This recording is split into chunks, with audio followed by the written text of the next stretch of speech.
Well, the Malik Monk situation is a tough one, right? Because he is going to be a free agent because of the deal that Monty McNair gave Malik Monk a couple of years ago in the 2022 offseason. It was a 2-year deal. They're limited as to what they can give him. The max they can offer him is $17.4 million a year. That would translate into a 4-year, $77.9 million max long-term offer. The problem is other teams can offer more. Yep. And now we're in a situation where what's Malik thinking? Today, this guy, you could tell he was emotional about the situation. He was feeling it. One, he didn't get to finish the year. He said if he was playing at the end of the year, they would have been in the playoffs. Yep. Hard to argue that. Yeah. It really is. Two, he was very open with how he was feeling about things. What stood out to you with Malik's comments? Just kind of what you said, the emotional side of things. I think he was short in some of his answers, but that's who he is. Like, I don't think there was any certain type of intent behind that.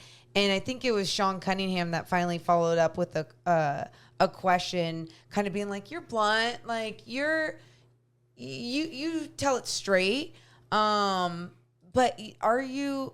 It wasn't about being emotional. It was about. Do you want to be in Sacramento? And he said yes. And he said no. He said definitely. Like, and he thought about it, and he was like, definitely.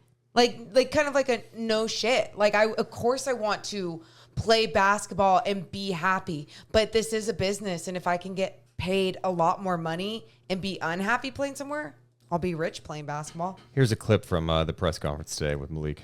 Could be the sixth man of the year. You've done this here, but you can obviously make more elsewhere. How tough is it weighing all those options? Yeah, man, it's big because I can go somewhere else with a lot more money and be in a worse situation. So you never know. And like I said, I got a great agent that's going to do his job. I think my job is done. I did what I needed to do this year. And it's going to play out. I think it's going to play out the right way. So I posted that full video on our YouTube page, and it was funny because at one point I turned to Morgan, like in between answers, I whispered to her. I don't know why I did this. And some YouTube commenters heard it, but I whispered to Morgan, I'm like, he's leaving. And there's some people in the comments like, did Deuce just say he's leaving at the 12:38 mark or whatever? Yeah, look, Malik's got a lot. It's April. He does not need to know what he's doing July 1 yet. Sure. And the emotions from the season are still fresh. Mm-hmm. I think if Sacramento could offer him as much as other teams, he'd be like, Sacramento. Circle that. Yeah. Circle it. I want to be here. My here. friend is here. I like the people I'm with. Yeah. Likes the coaching staff. He's super tight with Keegan, Kevin. I mean, he's just cool with that. Everyone on the team loves the guy because he speaks his mind. He brings this spirit and energy to the locker room, and then what he does on the court. It's important. And I just left going, man, this is going to be tough. If you have a team like Orlando, who I'm watching, can't make a shot, you could see they lack some playmaking. What better guy to bring to that club than Malik Monk, who's going to bring some life and juice to that locker room, bring a different edge, some dynamic offensive play. Yeah. Oh, or if you're him and you're going, wait, San Antonio? I can go play with Victor. I could be throwing lobs to this 7-7 guy and be coached by Popovich. And you know what? Pop's going to put the ball in my hands and let me do my thing.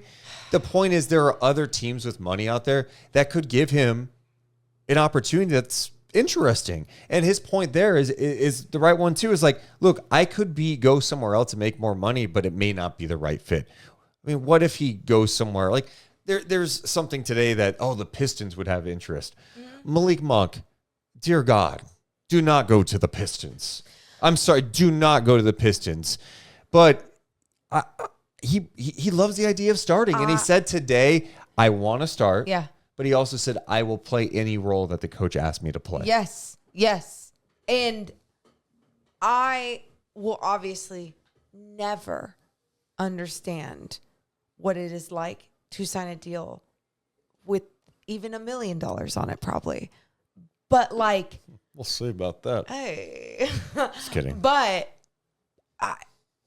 I wish rich people knew that, like, money's great, but it really doesn't ultimately buy the happiness. Sure. You're every day. And if you're already making millions upon millions upon millions of dollars, like, what, don't you want to feel that same type of joy? And I guess sometimes you just have to experience that. And I guess sometimes maybe you want to go to a state where there's no other taxes. But also, Morgan, let's be honest. If there's anything we know about Malik, the guy likes playing basketball. I know. And the one thing he gave Mike Brown love for is the opportunity.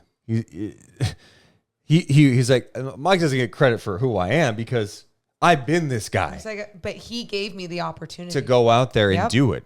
And that first year, there wasn't always that trust with him. Right. But he got a lot of wiggle room this year to go out and do his thing and prove that not only can I be one of the premier bench guys, but I can close games. I'm not just a spark plug with my scoring. I'm setting guys up. I'm dunking on people. Mike Brown told me to start taking charges. I'm taking charges. Mm-hmm. I just don't think, like, some of the teams that are available out there, I'm like, I could see he'd love playing with these guys. He loves playing basketball. He wants to play, and he wants to win. I think the Sacramento thing is appealing for all the reasons you mentioned, Morgan. His relationships. I think he loves the city of Sacramento. Mm-hmm. And I think, look, he's from, like, a small town in Arkansas. Right.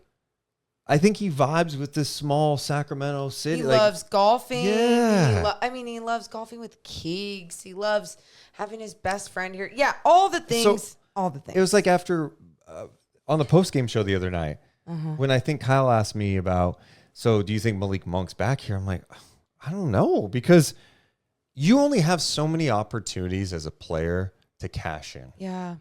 And yes, 17 million is not chump change by any means in this league. But if one team goes, here's 77.8, and you get a play, probably coming off the bench, maybe you start.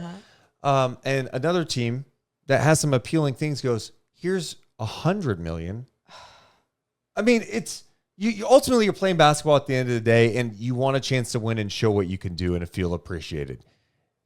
It's tough. And that's where you go back to when the Kings originally signed Malik Monk. If they had given him a 3-year deal, they would not be in this predicament right now. And, hindsight's 2020 with this. I think the reality is, like, hey, he was coming off a good season with the Lakers, but this was coming off, like, a lot of, like, up and down with him off the court in Charlotte. But what if even him and his agent didn't want to sign? Right, yeah, we don't know that. Maybe him and his agent didn't want to sign a 3-year deal. They're like, no, we'll just wait.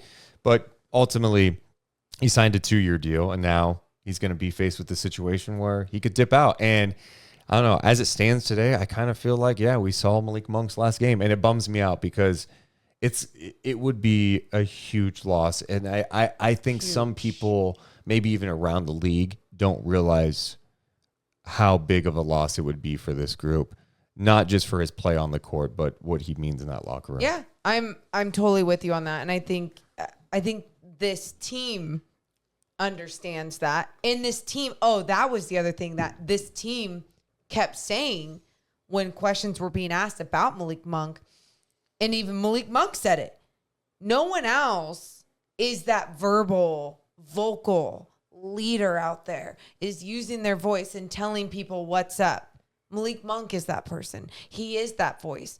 And you need that type of person on the team. And I know at times when you saw us or maybe some other people get excited when Mason Jones was called up and to be on the bench and was being that first guy up, being vocal, being excited, keeping the energy strong. This is just a mosquito hawk. Okay. Get out of here. Please get out of here. It's just landed on it. Do you call them mosquito hawks or mosquito eaters? I don't know. Anyway. Okay, sorry. Okay, just to be clear, if I didn't recognize that, you would look down and see it on your hand. So, I had to interrupt you to tell you. What was it going to do? What was it going to do? Or do you like them? No. Do you like them? No, let me ask you this. Do you like them? Do you like mosquito eaters landing on you? I don't like any bugs. Oh, okay. So I was looking out for you trying to swipe it away. Hey, what was it going to do? They eat mosquitoes. Wait. Morgan, you're telling me mosquito eaters eat mosquitoes? Well, not if you call a mosquito hawk, then it has a what? No, what's that? Oh, a hatchet. I was thinking of Hacking? A hawk? Like no, I was they're thinking of flying a down. hatchet, of an axe. So anyway, back to my whole freaking point about being vocal. I was talking about how at times when we were talking about Mason Jones coming up and being that vocal freaking person at the end of the bench, and everyone was like, ha ha ha, what the hell? Like, he's just a two-way guy. And it's like, no, the importance of using your voice is the whole purpose of this. And that is what we're talking about. And so now if you are losing someone who is on the floor actually playing and is that voice, you're losing a lot. Swipa in the chat says, let's be honest, the Kings were the 9th seed. It's not as if he'd be turning down millions to compete for a championship. Fox is really about to be on his own trying to carry this team. Sad face. He needs help. Well, Swipa, here's my response to that. When I hear the 9th seed, and maybe this is just me, you tell me if I'm wrong on this. The 9th seed in the West is different. All right? That we're not talking about the Atlanta Hawks. The Kings won 34 games, and man, what a joke they are. I know it's hard to say this stuff when they just lost in a play-in game to a team that was in the play-in with 49 wins, by the way. Mm-hmm. But the Kings won 46 games this year. Yeah. That's not a bad year. I know. They're a good team. I know. But in this conference, I know. not good enough. And so, yes, I hear you. On the surface, when you just say 9th seed, you go, it's not your typical thing. I mean, had the Kings beat the Pelicans were going to be the first 49-win team in NBA history to miss the playoffs. Yep. It's a crazy year. And the Kings ultimately threw away games that they shouldn't have thrown away. And I think the Kings, if you listen to any of their stuff today, from De'Aaron Fox, Sabonis, Monk, Lyles, all those guys, they all feel the same way as we weren't that far away from being like a 50-plus win team.